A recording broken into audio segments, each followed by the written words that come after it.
From UFOs to psychic powers and government conspiracies, history is riddled with unexplained events. You can turn back now or learn the stuff they don't want you to know. A production of iHeartRadio.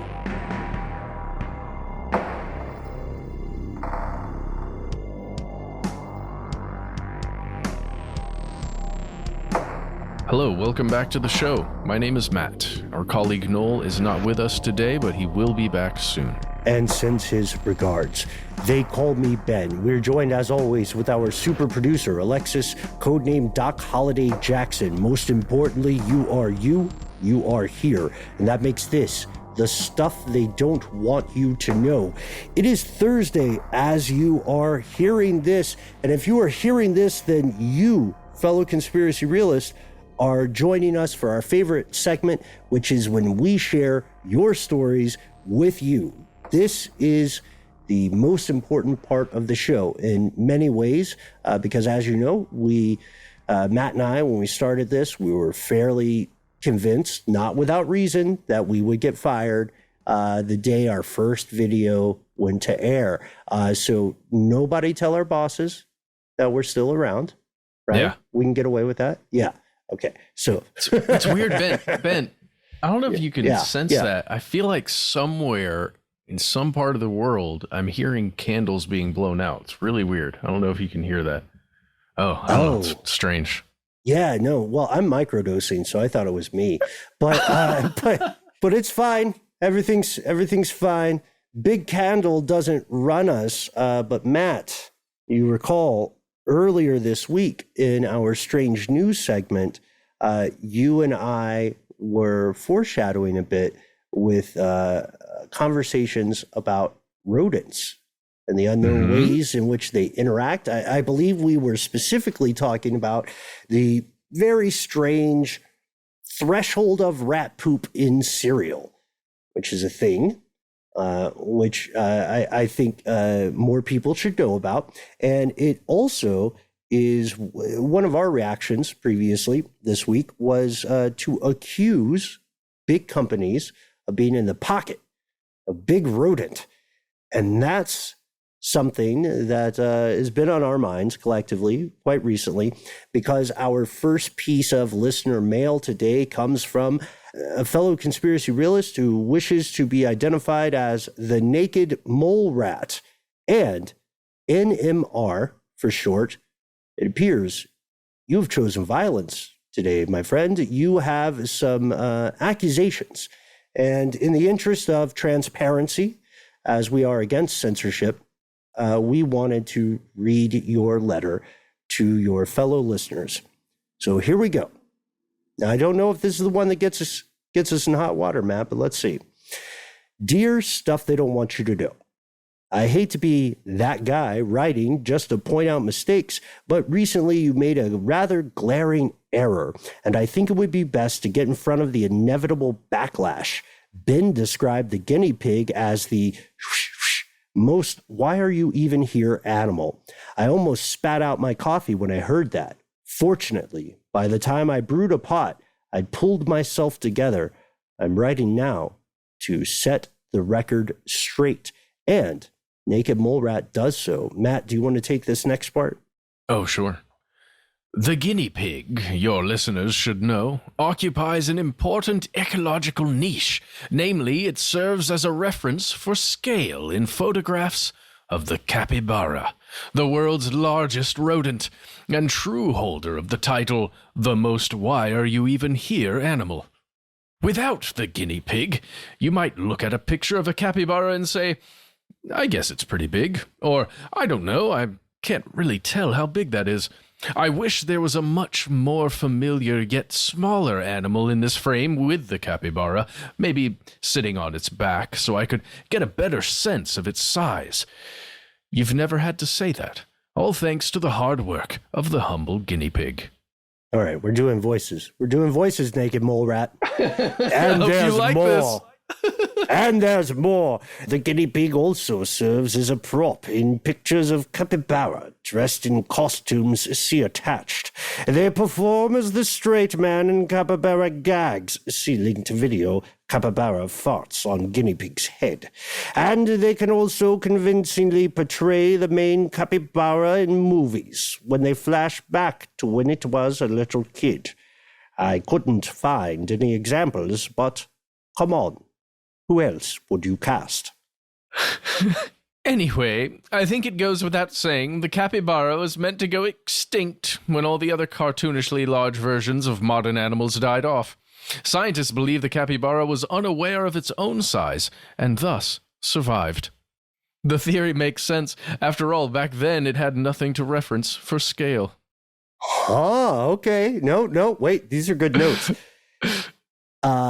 Anyway, thank you again, as always, for an otherwise excellent show. Feel free to use any portion of this email however you see fit, though if you air it, you'll surely be seen as pimping yourselves out to the lobbyists, repping Big Rodent. So it goes. From regards, the naked mole rat. All right, well, we got our keisters handed to us on this one, Matt. We really did. It makes so much sense that the guinea pig, provides such a key role in understanding the capybara when especially now that we're on our phones all the time, a picture of a capybara in those dimensions just doesn't make sense unless there's a guinea pig on its back or being farted upon near it. Right. That's just science at that point. What we really appreciate is the theory here, right? The reasoning behind your concept, naked mole rat. In short, the idea is that the capybara survives because it did not have a sense of its own scale. And I've got to tell you, I mean, we're having fun with this one. Just like you folks, fellow conspiracy realists, we love to take an email that makes our day or something. And, we're all actually friends in real life. So Matt and Noel and Doc and Mission Control and I will send stuff to each other if it cracks us up. But it also goes to another question I have, which is not to be disrespectful, but capybara, how did you make it this far? How Seriously? Are you what are your okay, so first off, it is a gigantic rodent in South America. It looks a little more swampy than you might imagine if you've never seen a picture. I imagine everybody has at this point, if you have the internet, because it's quintessential eye bleach, right? They're hugely popular in Japan. They're just regular huge in South America. Literally, they're an animal of least concern. I don't know, man. They're really good swimmers. You can see them in Florida now. They're one of the relatively few large fauna whose range may be growing. They're herbivores, they're not out. Yeah. Also, they're picky herbivores. I don't know, man. I don't know. The one bad thing I can say about the capybara, the one bad habit, quote unquote, that they have is they are autocoprophagous. Oh, really? Yeah, they're poop eaters, man. Yep. Well, yeah, that's the thing. And their primary predator, the chupacabra, you can barely find it anywhere anymore. Right. Gone are the days when you could see the noble chupacabra just cavorting across the savannas, across Puerto Rico. This is interesting, though, to take one moment for this. Naked mole rat, your theory is fascinating because it has echoes of earlier scientific research, especially as human civilizations in days gone by would expand and document parts of the world they had never seen.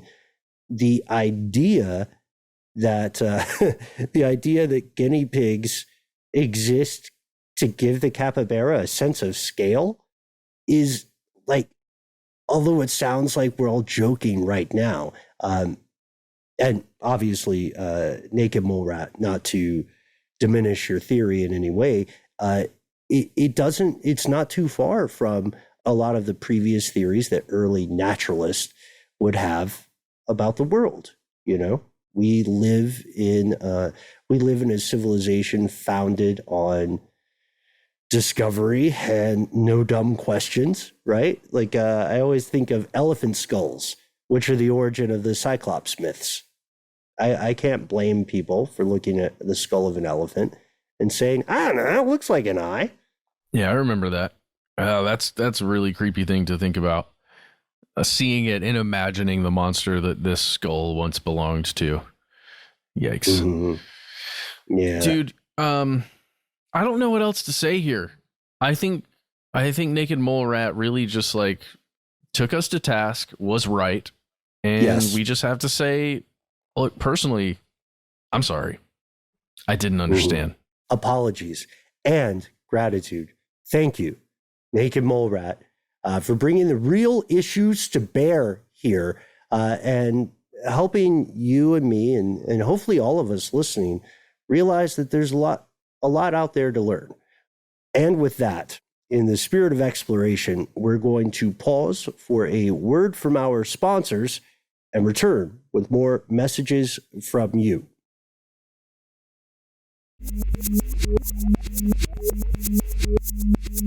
And we have returned. So, in some ways, it appears the capybara may be a kind of big brother to the guinea pig. Biologist in the crowd just got very irritated by that statement. Moving on, we're setting up the big brother comparison because we have a segue. We have a very important letter, a piece of correspondence we received from a person we will identify as Steve. And I don't know about you, Matt, but this one was an eye-opener for me. Oh, yes. Let's jump right in, read it, and then talk about it. Steve says, "Good morning, guys. I've been a long-term listener, and I was hoping to contribute, and here's my chance. I work in cybersecurity for an unnamed organization, and part of our organization is focused on the insider threat, meaning an employee who is willing to sell company intellectual property for their own personal gains.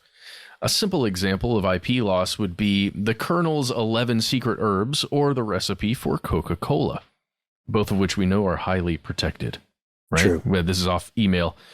Very, very important things that an insider could leak if the info wasn't controlled so tightly. Let's go back to the email. In your episode, you guys focused on knowing what an employee is doing during their workday. This part of the organization, the one that he's talking about, is focused on what you're doing while you're not working. Ew. Of course, this is the deeper water. Steve says, looking at openly available data on your social media, LinkedIn, Facebook, Twitter, this group identifies your personal connections and analyzes things such as business trips, personal trips out of the country, required if you're working on some government programs, and then monitors data transfers, things you're printing out, etc., to identify instances outside of your normal behavior. Very much Big Brother, but companies have had real instances of employees selling company IP, intellectual property, for personal gain, sometimes not personal gain, but blackmail by foreign hackers who threaten to expose compromising photos, etc. Companies like the one I work at have had real-world examples of this loss to foreign nations, including China, Russia, North Korea, Iran, etc., and is a real thing. Things people should do is change the visibility of all your personal social medias accounts, keep your company from looking, but also the foreign nationals who might be trying to learn about you and exploit you. I wanted to share with your listeners some things your employer doesn't want you to know." Thank you, Steve. This is something that I think hopefully hits home with a lot of our fellow listeners today. Matt, first impressions. Yeah, of course. Yeah, of course, everything in here. Right. I mean, it's so funny.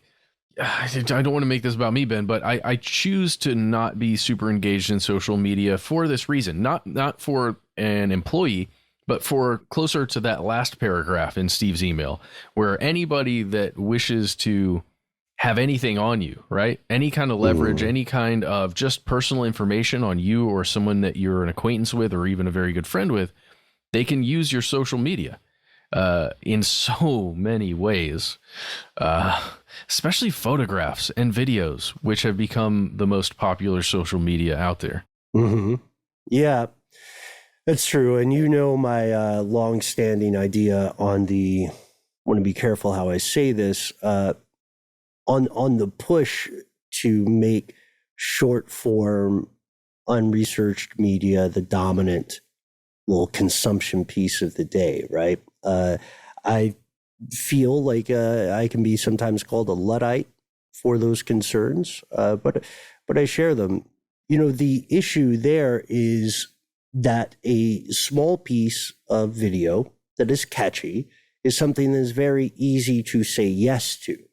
And especially now, many, many people want to be Promethean. They want to be the bringers of the fire, of the knowledge, right? And if you are incentivized such that you feel you are socially more important if you are the first person bringing the thing, then you are in some ways disincentivized to figure out whether or not that is real or it is true. And this is dangerous. First off, nobody really loves a know-it-all, right? There should be more appreciation of being open to learning. And that's a problem the human species has had since, the days in the savannah, right? The issues are the same, but I would say with this, I'm waxing a little bit too philosophical. So let's make it practical, right? Let's talk about short-term, future, present moment, things that matter to you if you're listening.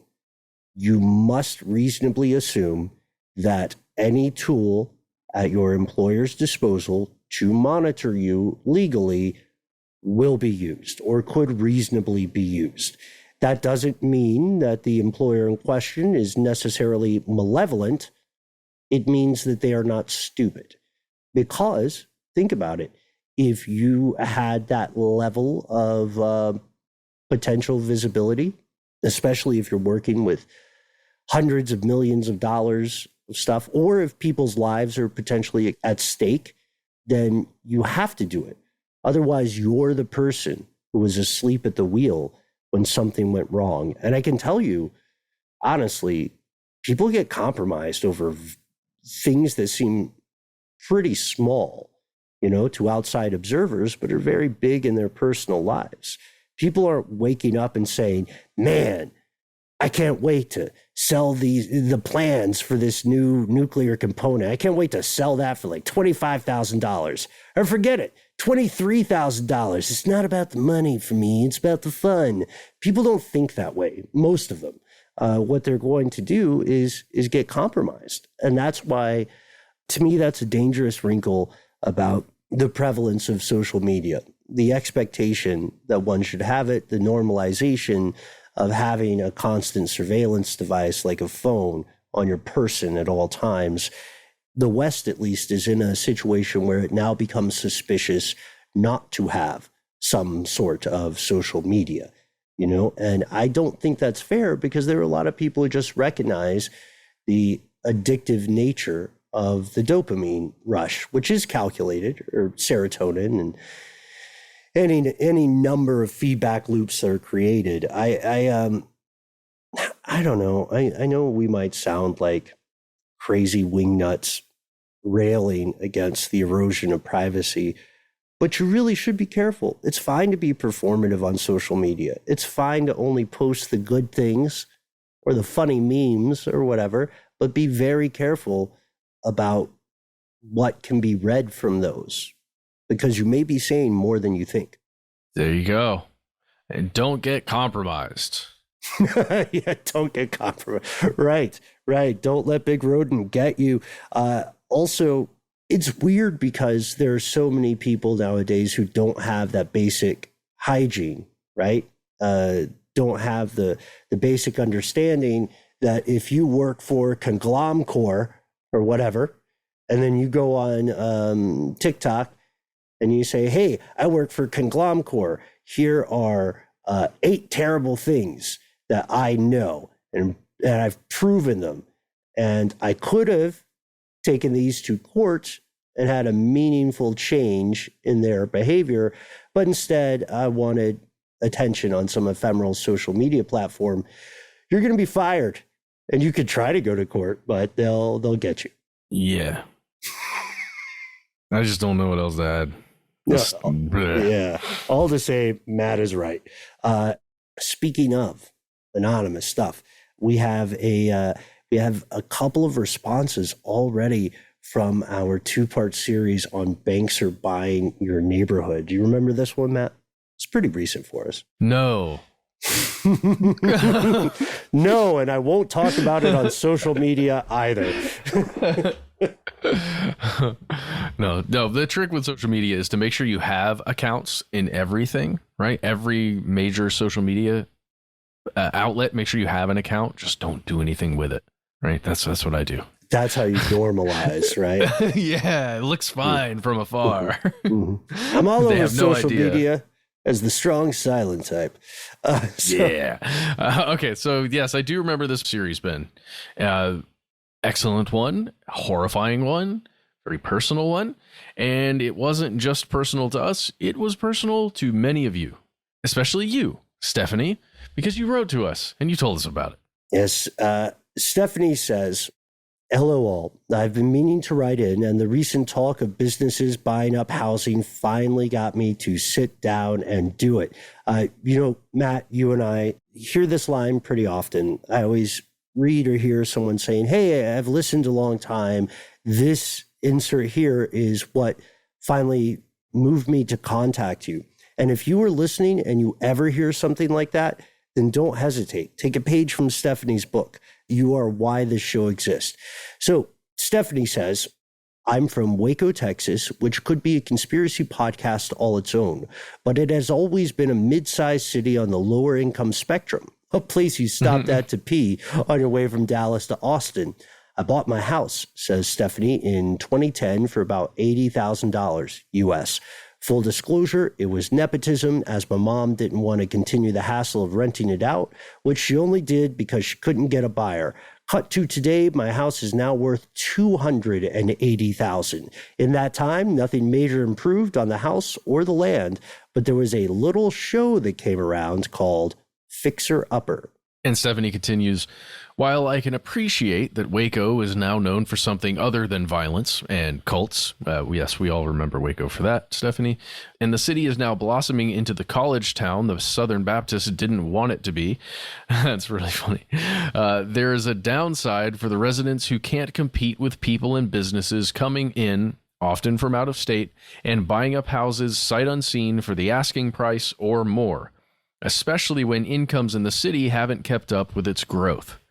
At the very least, weekly, I will get letters from people saying how they fell in love with Waco and would love to buy my house, or calls and texts asking if I would like to sell my house or any other property in Waco I may have.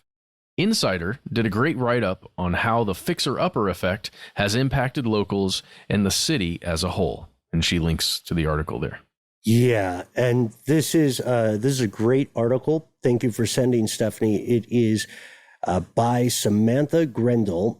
Chip and Joanna Gaines' dream to fix up Waco is pushing it out of locals' reach.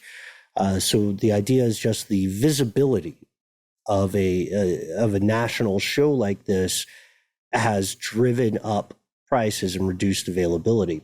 But here, Matt, fellow conspiracy realist, Stephanie takes a turn and talks about another related phenomenon that we mentioned previously. She says, one bit of amusement that all the new people bring in, and why I was originally going to write, is their OMG WTF post on Nextdoor and other city-centered message locations every time the sky randomly starts rumbling, anywhere from 30 seconds to several minutes at intensities of barely heard to you're pretty sure your windows are about to break, which some claim has actually happened. Stephanie, doing her research, links to an article describing just that, and continues to say the following. When I was listening to your listener mail posts about people being suspicious of the random loud noises in their city's skies, I had to laugh. Waco is about 20 minutes away from McGregor, where there is a SpaceX test facility. At this facility, they test fire the SpaceX rockets, and in case you're unaware, space rockets are very loud and emit quite the sound wave. This has been happening for about a decade now, so the locals have learned to tune it out unless it's especially loud or long. Which made me think, if the government or whoever really wanted to test some rocket or plane-like thing, they could easily do it south of Waco, and we would all just ignore it or write it off as either SpaceX or Fort Hood. And Stephanie closes saying, thanks for all you all do and satisfying the love of conspiracies I inherited from my dad and the skepticism I inherited from my mom. All in one podcast. Oh. Yeah. Thank you for writing in, Stephanie. Seriously, Stephanie, congratulations on having Fox and Scully as your parents. That's pretty cool. Gosh. I think we were talking about this off air. I rewatched, we say our names pretty often when we're on air because it can help people know which voice is saying what. But when I rewatched X-Files, Matt, I noticed that they say Mulder's name about every 2.5 minutes to the point where it kind of can take you out of it. If you hear it, you can't unhear it. I'm sorry if I ruined early seasons of X-Files for people, especially because those were the better seasons. Mm-hmm. Oh, it doesn't ruin anything for me. I love hearing the name Mulder as much as possible. Yeah, so did Scully loves saying it, apparently. They do lean into it. We received and are receiving so much feedback about that series on banks buying neighborhoods. I want to give a special shout out to several anonymous sources who contacted us with facts on the ground. People who are working in this industry and not only confirmed some of the observations that we made in that series, but took it even further. So stay tuned. But first, we're going to take a break for a word from our sponsors, and we're going to come back with a little bit of, what would you call it, Matt? Standardized testing? All right, so get out your number 2 pencils and whatever else you need. A ruler? Do we need a compass for this? I don't know. We'll be back with a test.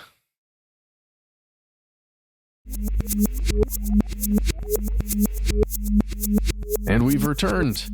And for this test, everyone, we're going to need you to close your books. Please make sure they're on the floor. Make sure your book bags are closed. No looking at your neighbors. All right, we're going to hear from K-Dubs. And once she's finished, we're going to begin the test. So here we go.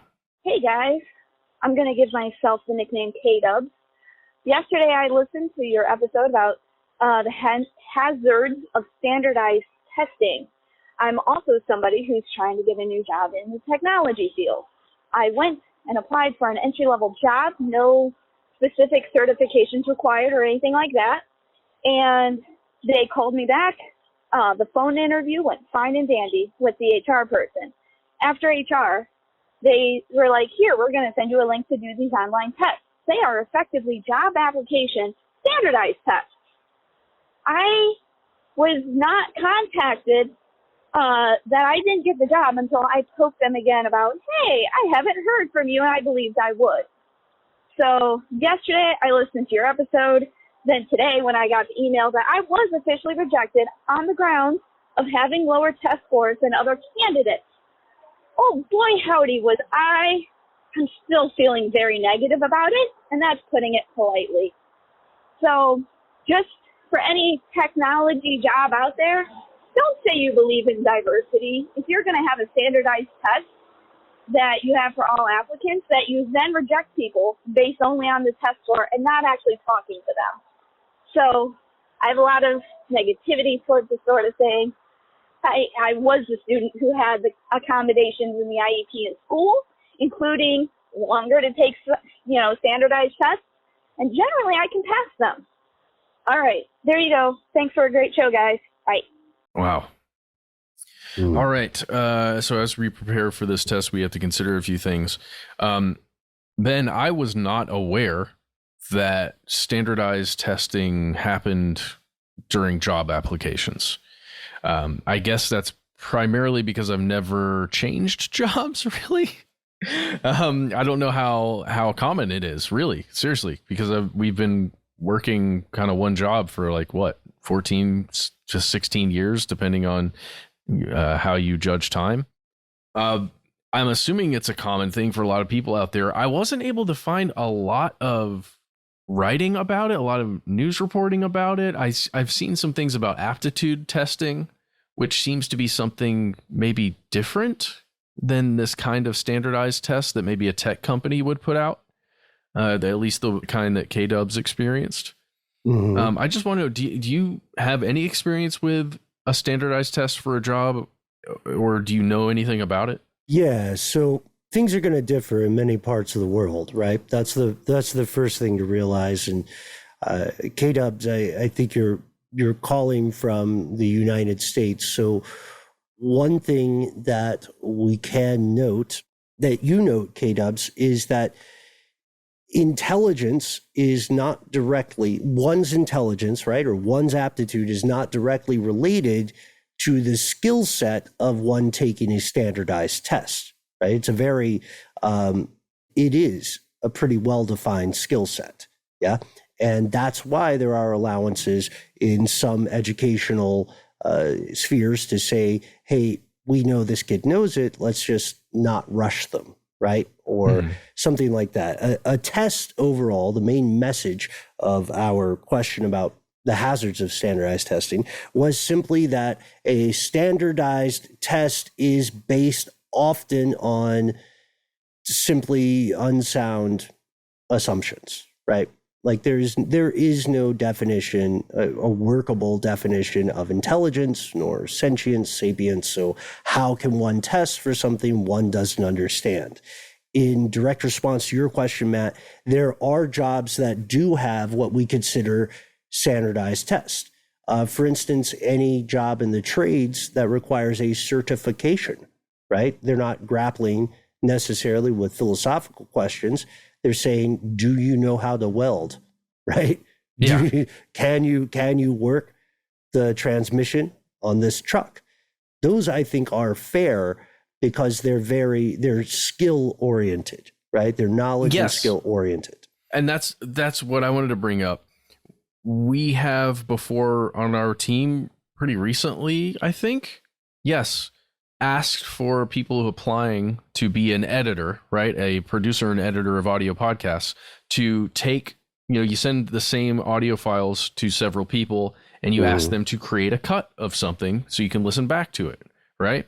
And that's what that's doing is just displaying the skills that they already have when they're applying for this somewhat higher level position, to be someone who's actually editing and, sound designing something.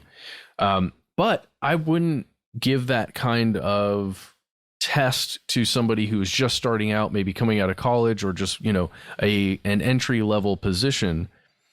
I would expect that person to be learning a lot on the job. And it's just weird to me that K-Dubs applied for an entry level position where I imagine there would be a ton of learning in that first, couple of months, year, or whatever long it would be. That you wouldn't have to pass with a bunch of skills coming in. I don't know. It's just that felt weird to me. But then I found on aptitude-test.com a short little list of, I think it was about 10. Yeah, it's 10 companies like Pfizer, Amazon, Boeing, Toyota, Nestle, a bunch of these companies that do have aptitude testing of some sort. And it's usually based on the position that's being sought. So it's a specialized test, like a certification, right? But in this case, it's just a test that you get simply for applying, and you just have to show your skills. Yeah, but how are those skills defined? I mean, that's a tricky question because, look, the big issue with, I feel like every time I talk about standardized testing, I point to something else and say, here's the big issue. But fairly phrased, another big issue is simply this. It is relatively easy to test someone for specific skills, right? Specific experiential things. It is enormously difficult to test people for the most important part of intelligence, which is the ability to learn. You can't really, that's why interviews are key a lot of times with managers. The idea that you could, like in the world of coding, right, and programming, this happens all the time. There's someone who is whip crack smart, right? And they know a language back and forth, and they can program it all day, and they're fast, and their mistakes are within an acceptable margin of error, but they cannot learn a new pursuit. They cannot learn outside of that dimension. They cannot add to the encyclopedic knowledge they already possess. And this means that the golden goose there is someone who already has their chops, ideally, and is a fast learner and is able to incorporate new things and synthesize those new discoveries into their existing process. Now that sounds very much like a corporate malarkey, right? I'm like full of jargon here, but the point stands. So the question is, without knowing more about what you were being tested for, K-Dubs, the point is that it sounds like they're testing for some sort of baseline, right? That they honestly probably worked on with a consulting company or some sort of third-party entity. And that baseline, whatever it is, I would wonder if that was explained to test takers beforehand, because that does make a measurable impact on testing. The studies are there. If people know what they are being tested for, then it will affect their performance. The second thing I would ask is it testing for an ability to learn? And then who makes a course? What happened is people took the test and they were probably classified in very wide, rough buckets, maybe like a green, yellow, red color coding, something like that, or, just these like margins, ballpark numbers. That's almost the same thing as a 3 different stacks of paper, right? Each one a resume. And then when someone is hiring based on that or determining a pool of candidates, I would question whether there's anything to stop somebody from putting their favorite applicant on the top of the pile. It's very easy to do. And like, to take your example, Matt, I hope this doesn't happen. I doubt it will in our endeavors, but it's quite possible that someone could come and top down you and say, look, might not be the best editor right now out of the gate, but this is my friend's cousin's godfather's son's podiatrist niece, and they are a quick learner and they deserve a shot. So make it happen. Well, that hasn't happened yet, Ben, but I did get all of my friends from college hired at the same company. So, well, you did, but but also they're all kick-ass people and still work with us today, and have done amazing. It was before I knew what nepotism was. Okay, I was a little boy. Oh, we were all just trying to get jobs. But this question about standardized testing, I gotta ask, man, is it? I think overall it's right. It's okay for companies to require some kind of uniform test, but I'd be very hesitant to take the results of a single test alone as a clear indication of someone's suitability. It just doesn't seem like that's the entirety of the puzzle. You know what I mean? Well, that's what the in-person final interview is for, right? That's generally how it goes with a lot of these places. Another thing K-Dubs mentioned is that she required extra time to take standardized tests. It was, something that a lot of educational departments do across the United States and the world. If you can't take a test the same way, you may need a little extra time, so that's allowed, at least within an educational system. I would say it probably functions differently once you are attempting to get a job or working for an employer for money. That extra time you may need for a test may be taken a different way when you're being considered for a hire. Mm-hmm. Also, let's be honest, without knowing this company, other than the loose description that you gave us, K-Dubs, we can say that many, many, many times, especially for larger outfits, the goal behind something like standardized testing is to automate with predictable consistency the hiring process, to remove, ostensibly, as much personal input, influence, emotion, feeling as can be removed. So this gives people a couple of things. For the people hiring, it gives them the ability to say yes easily. Most of the time, people who are doing hiring are getting tons of input, and they want to be able to see the easiest thing to say yes to that won't come back and bite them later. So with a system of any sort, even if that system actually doesn't work that well, as long as it appears to work well, the people who are working off that system can say, oh, that's an easy yes. And oh, it's not my personal decision. It's just the system. And that means that if, for instance, one of their friends or a relative applies and they can't put their thumb on the scale, they can say, it's not me. It's just the system. And shout out to every one of our fellow conspiracy realists listening today who was on the phone with a company or was representing a company and used that, like witnessed that modality, that mentality going into play. Like, hey, I hear you, I understand you, but the system says, right? Now it's not you talking. Now it's not us talking. It's this system. Now, what are the inner workings of the system? It's not my department. And that's how these things get made. You know, it's quite possible too, given the way that a lot of companies circle around things. It's quite possible that the person who's making the hiring decisions never had to take that test themselves. They might not really know what's on it. They might just get the results kicked back to them and then have them coded by margins. There are a lot of questions, and unfortunately, would-be employees are the least likely population to say, hey, can you give me some more information about this test?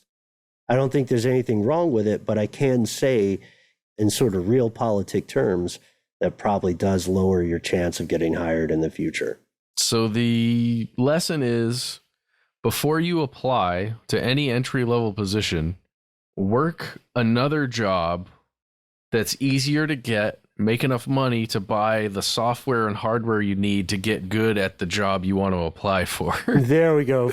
Cook the test. But also, another thing we have to be like, I'm surprised we haven't talked about this yet. The last point for me, Matt, last point for me, K-Dubs, the hiring requirements for many jobs, at least pre-pandemic, were cartoonish. I've been trying not to use that word as often because I know I lean into it, but they definitely cartoonish. How are you going to be someone fresh out of high school or fresh out of college in an entry-level position that requires 3 to 4 years of experience, right? How are you going to be fresh out of high school, fresh out of college, and you get a job that requires you to live in New York, but doesn't pay you enough to live in New York, right? Like that. There were so many catch-22s, and there's a larger conversation to be had, I think, about the debate of, various sources were spinning it to fit their various agendas. They were saying, no one wants to work anymore, which is a statement that dates back in this country to the 1800s. It's not a new argument. And then there's the other thing that says, hey, well, if it's a free market, why don't you pay what people are asking? Oh, that's a problem too. I think the issue is that this society has a love of systems so long as those systems remain largely unexamined. I yield my time. Hey, all right. I accept your time, and I will counter with the United States government thought it was going to make $160-something billion on student loans. And then they recently found out they're actually going to lose, I don't know, I forget the actual number, $200 to $300 billion on all those student loans instead of making money. It's what happens when you cripple a generation, Matt. That's exactly what it is. Okay. All right. It is a bubble that's going to pop. Yes, right. But Matt, as you said earlier, we did promise a test, and here is the test for you, fellow conspiracy realist. Would you like to take a page from Stephanie's book, from K-Dub's book, from Naked Mole Rat's scathing diatribe against us? Pass the test. Be part of this show in the future. We'd love to hear from you. Is that all right, Matt? Was that the test? I didn't check the show note. Okay. Oh, that is the test. Here's the real test. Every episode, we say how to contact us. We tell you our social media. We tell you the voicemail, how to call it. We tell you even our email address. The crossroads, and the mirrors, yeah. Mm-hmm. We usually even tell you about our book, stuff they don't want you to know, that's available in October this year. Make sure you pre-order now. They're going to run out one day, so might as well get them now. But here's the test. Yeah. We're not going to tell you any of that stuff today. If you want to know that stuff, you got to go find it somewhere else because it ain't here. And we'll give you one hint. It'll be fair. There's one correct answer. You have to help us find the other ones. But the one answer we will give you is the best way to contact us in writing. We read every letter we get. All you have to do is send us a good old-fashioned email where we are. Conspiracy at iHeartRadio.com.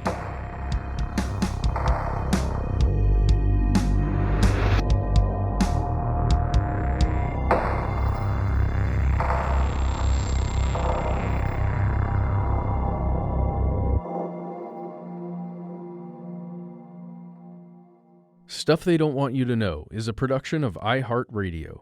For more podcasts from iHeartRadio, visit the iHeartRadio app, Apple Podcasts, or wherever you listen to your favorite shows.